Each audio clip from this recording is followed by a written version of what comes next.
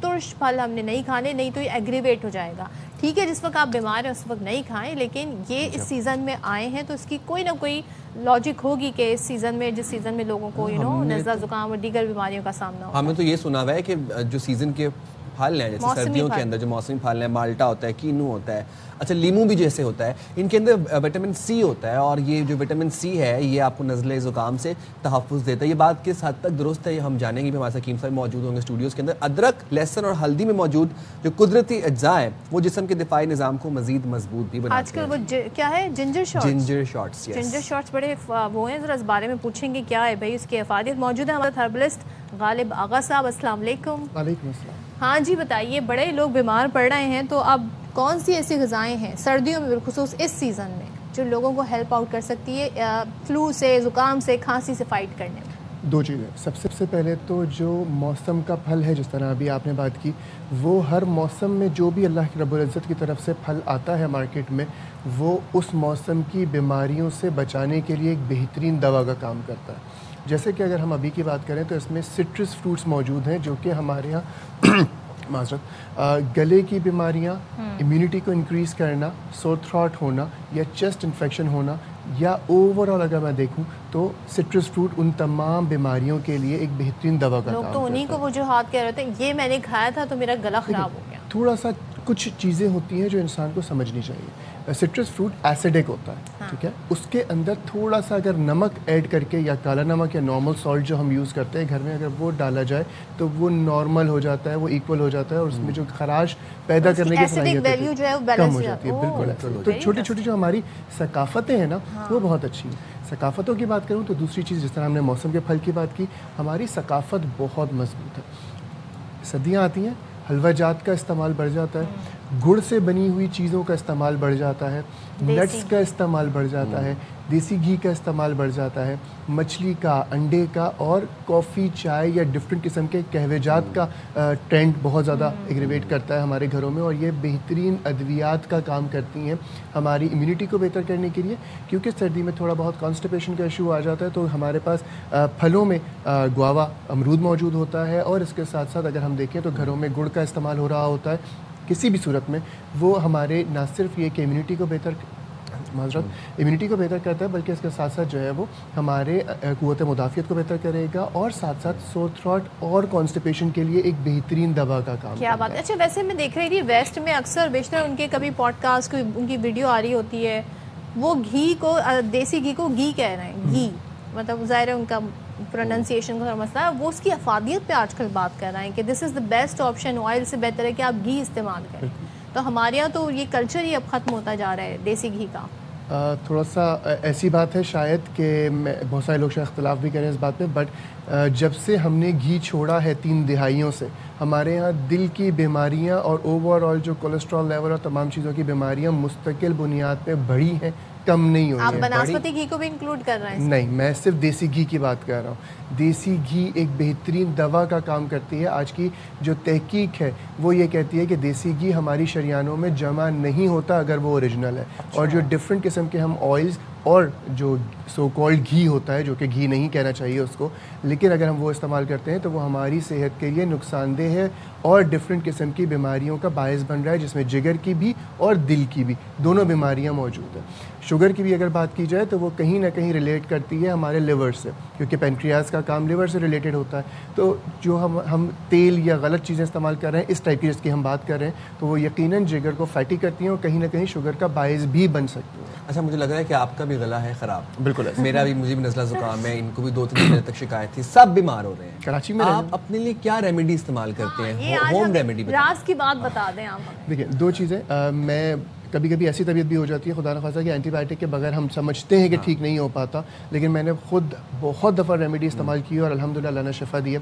2 لونگ چبا کے کھا لیجیے اچھی طریقے سے, لیکن 2-3 منٹ اسے کھیلیں اور اسے چبا کر کھا لیجیے, اور اس کے ساتھ ساتھ چھوٹا سا ٹکڑا ایک گڑ کا کھا لیں, اور نمک کے پانی سے غرارے کر لیں, گاگلس کر لیجیے. ایک بہترین ریمیڈی ہے سور تھراٹ کے لیے. اور اگر کنجیشن ٹائپ ہو رہا ہے یا آپ کو ایسا لگ رہا ہے کہ بہت زیادہ سردی کی کیفیت ہو رہی ہے, ٹھنڈ بہت زیادہ لگ رہی ہے, ہڈیوں میں تھوڑا بہت درد بھی ہو رہا ہے اس کے ساتھ ساتھ, تو ادرک اور دارچینی کا قہوہ جو کہ شاید ٹریڈیشن میں بھی ہے ہمارے, یہ اگر لے لیا جائے گڑ کے ساتھ یا شہد کے ساتھ, یہ ایک بہترین دوا ہو سکتی ہے. لونگ کو روسٹ کر کے یا جلا کے کھائیں کہ ایسے ہی لونگ کو چبا کے کھا لیجیے, ساتھ میں چھوٹا سا ٹکڑا اس کے بعد گڑ کا کھا لیجیے اور گارگلز کر لیجیے 5-7 منٹ کے بعد. اللہ کا حکم کتنا ہی گلا خراب ہو ٹھیک ہو جائے انشاءاللہ. میں بتا رہا ہوں کہ میرا پرسنل ایکسپیرینس ہے کہ جن لوگوں کو شاید اینٹی بایوٹک کے بغیر وہ ٹھیک نہ بھی ہو رہا ہو, اللہ کا حکم سے ٹھیک ہو جائے. اچھا ذرا فلو شاٹ بتا دیں. فلو شاٹ کہہ رہی ہوں, جنجر شاٹ, یہ بڑا ان ہوا ہے, ٹرینڈی ہے تو لوگ اس طرف زیادہ آ رہے ہیں. دیکھیں کچھ ٹرینڈز بن جاتے ہیں. ایمٹی اسٹمک پی رہے ہیں, ٹھیک ہے یہ بالکل ٹھیک ہے. ادرک بہت زیادہ ہمارے جو اسٹمک ایشوز ہوتے ہیں ان کے لیے بھی بہت بہتر ہے, امیونٹی کو بہتر کرتی ہے, گلے کے انفیکشنز کے لیے بہت زیادہ بہتر دوا ہے. لیکن جیسے میں نے کہا ہماری ثقافت کا حصہ ہے ادرک اور دارچینی کی چائے پینا, بہت سارے گھروں میں آج بھی پی جا رہی ہوتی ہے. تو ہم ٹریڈیشن دیکھیں یا آج کا ٹرینڈ دیکھیں, دونوں کہیں نہ کہیں اب جا کے میچ کر رہا ہے. اور جو ہمارے بزرگوں نے سکھایا ہے سردیوں میں یہ تمام چیزوں کا لینا, کچھ لوگوں کے گھر میں آج بھی بچوں کو اگر نزلہ کھانسی بخار ہوتا ہے تو وہ 2 قطرے ادرک کے پانی کے, مطلب ادرک کو نچوڑ کے اس کا پانی اور 1 چمچہ شہد یہ ملا کر دے رہے ہوتے ہیں. ان کے سور تھروٹ کے لیے اور انفیکشنز کے لیے ایک بہترین دوا کا کام کرتا ہے. کیا بات ہے. اچھا, اور آج کل کے موسم میں لوگ بڑی شکایت کر رہے ہیں کہ ایگزاسشن ہو رہی ہے جی, فٹیگ ہو رہی ہے, جوائنٹس درد کر رہے ہیں, کمر درد ہے, نیند بہت آتی ہے, اس کا کیا حل ہے؟ رات کو سونے سے پہلے 1 گھونٹ نیم گرم پانی میں شہد ملا کر لے لیجئے رات کو سونے سے پہلے, اور صبح اٹھنے کے بعد جب بھی آپ ناشتہ کرتے ہیں تو آپ اشواگندھا کے کیپسول لینا شروع کر دیں. اشواگندھا ایک بہت اچھی جڑی بوٹی ہے اس مقصد کے لیے جو کہ آپ کے اوور آل ہیلتھ کو بہتر کرتی ہے, ہارمونل امبیلنسز کو ٹھیک کرتی ہے, جو کہ فٹیگ کو تھوڑا بہت مینیج کرنے میں مدد کرتی ہے. اشواگندھا کی آپ بات کر رہے ہیں, یہ تو آج کل بڑی فینسی بھی آ گئی ہیں, بڑے بڑے اسٹورز میں پڑی ہوتی ہیں. ہاؤ ڈو وی نو کہ ایکچوئل اشواگندھا کہاں سے کیا ہے؟ اچھا برانڈ یقیناً اچھی ہی چیز بیچ رہا ہوتا ہے. بہت زیادہ ایسی جڑی بوٹی یہ نہیں ہے جو ناپید ہو یا ایسی چیز ہو. جیسے کہ میں بات کروں سلاجیت شاید جتنی بک رہی ہے شاید اتنی نکلتی بھی نہیں ہے. تو اسی طرح رائل جیلی شہد کی جو ہوتی ہے وہ بھی اسی طرح ہے کہ جتنی بنتی نہیں ہے نکلتی نہیں ہے اس سے زیادہ بک رہی ہے. لیکن اشواگندھا کے ساتھ ایسا نہیں ہے, مارکیٹ میں بھری ہوئی ہے. اس کو ڈیلی کھا سکتے ہیں؟ بالکل ڈیلی کھا سکتے ہیں. 500 mg ریکمینڈیڈ ہے, جو کہ 500 to 1000 mg ریکمینڈیڈ ہے پر ڈے, جو کہ لیا جا سکتا ہے. یہ آپ کے ہارمونل امبیلنسز کو بھی بہتر کرتی ہے, فٹیگ کو بھی بہتر کرتی ہے, مسکولر جو اسپازم ٹائپ ہو رہا ہوتا ہے اس کو بھی بہتر کرتی ہے. دین جو سب سے بڑی اس وقت آج کل چیز چل رہی ہے وہ ذہنی کیفیات یا اسٹریس یا انزائٹی ہے, اس میں بہت زیادہ معاون. اچھا ایک چیز وہ ٹاپک سے تھوڑا ہٹ کے, لیکن میں یہ دیکھ رہی تھی جی بالوں کی گروتھ کے لیے آج کل جی پمکن سیڈ کے بھی سپلیمنٹس آ رہے ہیں, یا پھر یہ جو ہم سن فلاور سیڈز کھاتے ہیں, تو یہ فائدہ مند ہے, ان کو کھایا جا سکتا ہے, سائیڈ افیکٹ تو نہیں ہے؟ بہت زیادہ کوئی اس کا بلٹ ان سائیڈ افیکٹ نہیں ہے, لیا جا سکتا ہے, لیکن کوانٹٹی ڈپینڈ کرتی ہے. جیسے ہم جو ٹاپک بھی بات کروں اگر دوبارہ, تو ہم نٹس بہت زیادہ لے رہے ہوتے ہیں, لیکن جس کوانٹٹی میں لے رہے ہوتے ہیں وہ ہمارے پیٹ کی خرابی کا باعث بھی بنتی ہے. تو سب سے امپورٹنٹ چیز ہے, جو بھی چیز لے رہے ہیں وہ دوا کی حیثیت سے یا غذا کی حیثیت سے, اس کا ماڈریشن بہت امپورٹنٹ ہے. چاہے وہ آپ کسی بھی چیز کے لیے لیں, بال گرنے کے لیے آپ پمکن سیڈ لیں یا سن فلاور سیڈ لیں, کوانٹٹی اور کوالٹی یہ 2 چیزیں. تقریباً اگر 50 گرامز کے قریب آپ چھیل کے لے لیں تو وہ کمپیریٹیولی آپ کے لیے صحت کا باعث بنے. بہت شکریہ غالب آغا صاحب, آپ نے پروگرام کے لیے بات کیا اور آپ نے سن لیے, نوٹ ڈاؤن کر لیں. مفید مشورہ بتائیں آپ نے, کیے نوٹ ڈاؤن؟ میں نے تو کر لیا, میں ریپیٹ پروگرام دیکھتا ہوں نا تو اس میں پھر مجھے پتہ چل جائے گا. آپ لوگ بھی دیکھا کریں, میں آپ سے لے رہی ہوں, آپ ناظرین ریپیٹ پروگرام دیکھیں. ہم جائیں گے چھوٹی سی بریک پہ, حاضر ہوں گے بریک کے بعد. اسٹے دیئر ود اس.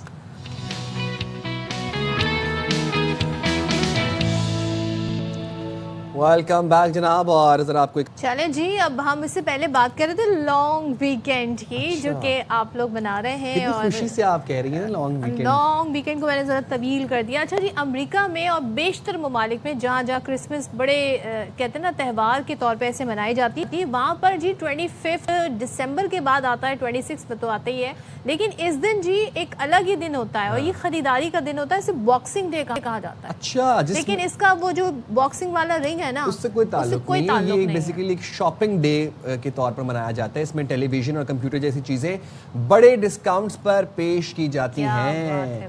تو وہ جو کینیڈا والی پپو لے کے آتی ہے نا گفٹس, وہ انہی باکسنگ ڈے سے اکثر پرچیز کیے ہوتے ہیں.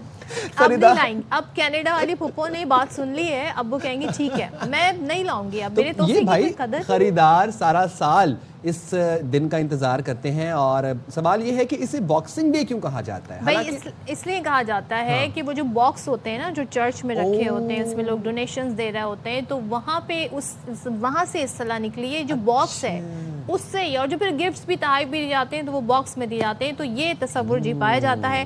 اور یہ بھی کہا جاتا ہے جی کہ اکثر و بیشتر امیر لوگ اپنے ملازمین کو کرسمس کے اگلے دن خصوصی طور پر جی باکس دیتے ہیں, کرسمس باکس دیتے ہیں جن میں رقم بھی ہوتی ہے, تحائف بھی ہوتے ہیں, نقدی بھی ہوتی ہے. لیکن سب سے اچھی بات سائم جو مجھے لگی ہے کہ دیکھیں جب ایسے تہوار ہوتے ہیں اس کا ایک بنیادی مقصد یہ ہوتا ہے کہ اس تہوار کو سب خوشی کے ساتھ منائیں, ہر طبقہ چاہے وہ افورڈ کر سکتا ہو نہ کر سکتا ہو. یہی بات کو مد نظر رکھ کے یہ ڈسکاؤنٹ دیے جاتے ہیں. اپنے منافع کے لیے ڈسکاؤنٹ نہیں رکھے جاتے ہیں. ہمارے یہاں تو الٹا ہی کلچر ہوتا ہے. ہمارے یہاں رمضان کا مہینہ آتا ہے, ہم چاہتے ہیں جی ثواب جتنا سمیٹ سکتے ہیں سمیٹیں, لیکن ہمارے یہاں جی ڈسکاؤنٹ کے نام پہ لوگوں کے ساتھ دھوکا ہو رہا ہوتا ہے اور پیسے بڑھا دیے جاتے ہیں, ذخیرہ اندوز نکل آتے ہیں. جی چینی مہنگی ہو جاتی ہے, آٹا مہنگا ہو جاتا ہے, اور غریب کی پہنچ سے جو ہے وہ بہت سی اقسام کے شربت دور ہو جاتے ہیں. اینی ہاؤ یہ جو اس طرح کے تہوار ہوتے ہیں, خاص طور پر جب ہم کرسمس کی بات کرتے ہیں, کیونکہ کرسمس اور نیو ایئر بالکل مطلب اوپر نیچے, پہلے کرسمس آتی ہے پھر نیو ایئر آتی ہے, تو ایک لانگ ویکینڈ بھی ہوتا ہے.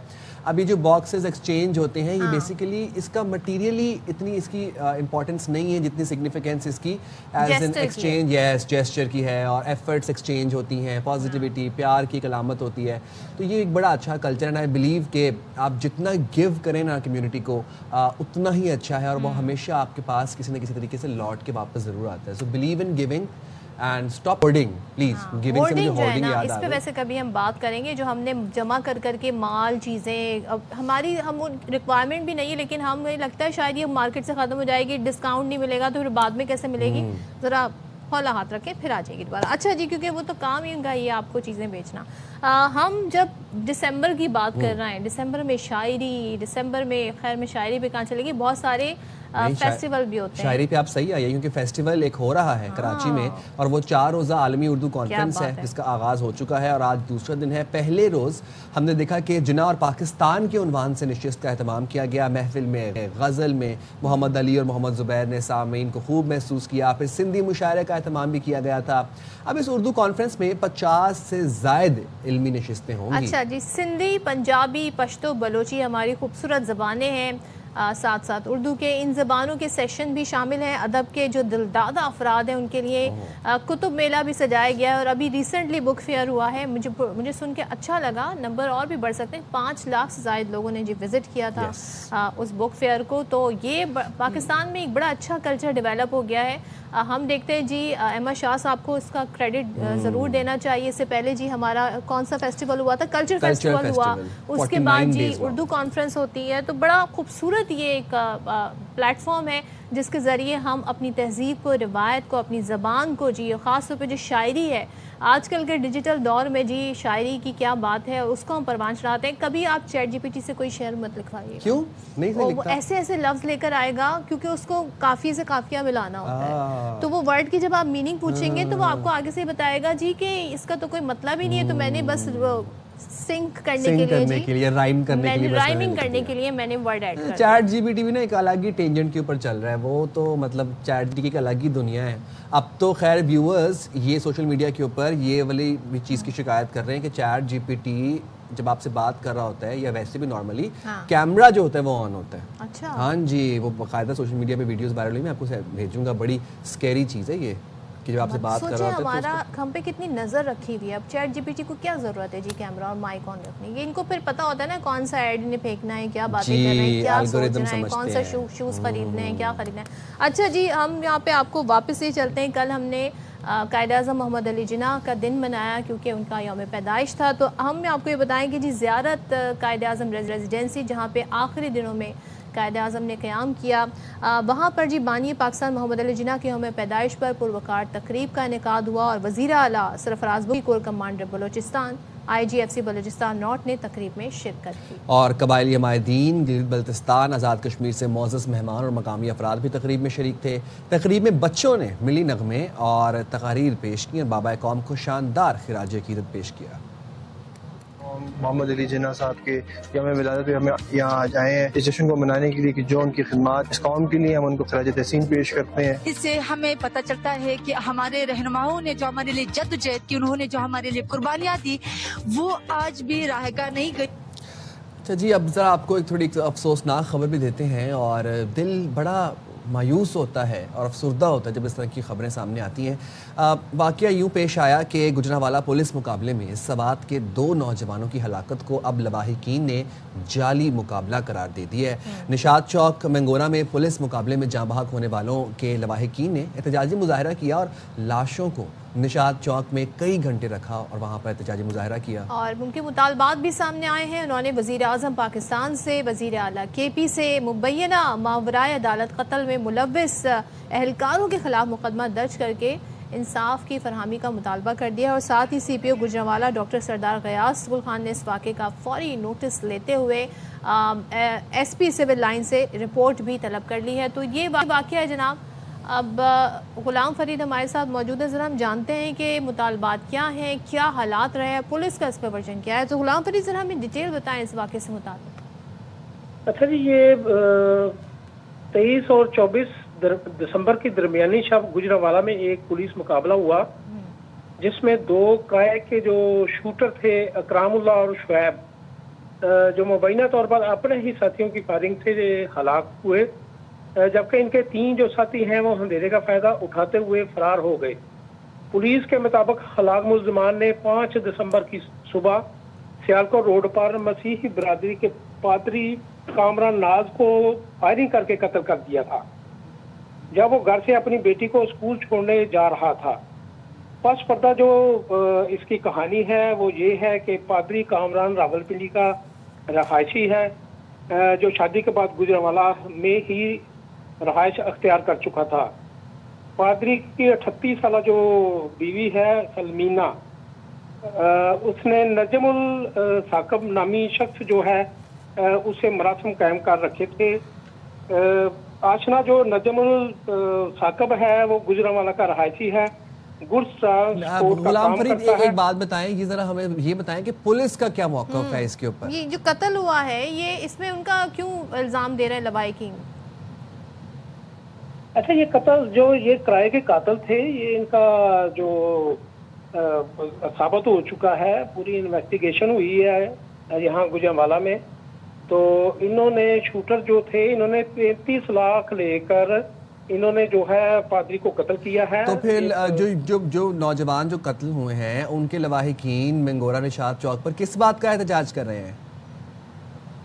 وہ احتجاج تو اس لیے کر رہے ہوں گے کہ ان کے جو لوگ ہیں وہ مرڈر ہوئے ہیں, لیکن وہ شوٹر تھے, ثابت ہو چکا ہے. انہوں نے پادری کو یہاں پر قتل کیا سرے راہ سیالکوٹ روڈ پر, اندھادھند فائرنگ کی ہے. اسکول کا ٹائم تھا, بچے پہنچ گیا تھا.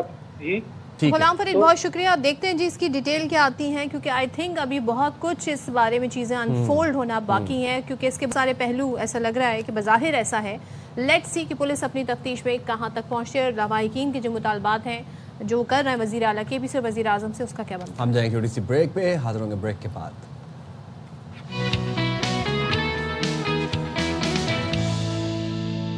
ویلکم بیک جناب. جب ہم صدف سندھ کی بات کرتے ہیں, سندھ کے کلچر کی, سندھ کے ثقافت, ہیریٹیج کی بات کرتے ہیں, تو it's very enriched. The soil is very enriched with ہزاروں سال پرانی تہذیب ہے. ہزاروں سال. اور جب ہم کلچرل انسٹرومنٹس کی بات کرتے ہیں تو بہت سے ایسے انسٹرومنٹس ہیں جو کہ بہت پہلے قدیم زمانوں میں میوزیشینز یوز کرتے تھے اور آج ہم ان کو کہیں نہ کہیں بھلاتے جا رہے ہیں.